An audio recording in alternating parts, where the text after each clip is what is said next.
Pemirsa, DPW Perempuan Bangsa Provinsi Kalimantan Selatan turut berpartisipasi dalam peringatan Haul Abah Guru Sekumpul ke-20 dengan membagikan paket snack serta lainnya.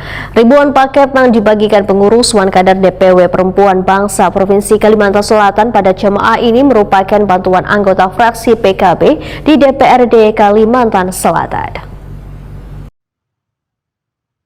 DPW Perempuan Bangsa Provinsi Kalimantan Selatan turut berpartisipasi dalam peringatan Haul Abah Guru Sekumpul ke-20 dengan membagikan 1020 paket snack serta lainnya.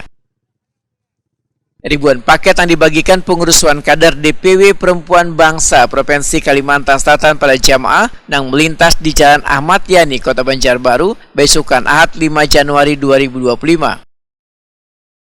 Ketua DPW Perempuan Bangsa Kalimantan Selatan Hajah Sri Hartati SE di sela kegiatan Wehetokuni Prima TV memadakan sangat bersyukur bisa turut berpartisipasi pada peringatan Haul Abah Guru Sekumpul ke-20. Paket snack gratis dibagikan mulai pukul 7.00 WITA merupakan bantuan anggota fraksi PKB di DPRD Kalimantan Selatan.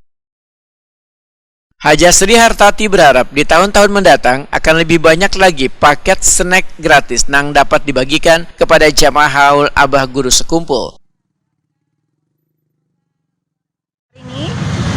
Alhamdulillah hari ini DPW Perempuan Bangsa Kalimantan Selatan akan berbagi 1020 bungkus. Mudah-mudahan nanti setiap tahunnya kita bisa melaksanakan seperti ini atas bantuan para anggota dewan dan donatur. Semoga ini berlanjut dan semoga kita mendapat kemudahan dan kelancaran segalanya. Amin. Hajah Sri Hartati meminta jamaah untuk tertib di jalan serta menjaga kesehatannya supaya tahun-tahun depan bisa kembali mengikuti Haul Abah Guru Sekumpul.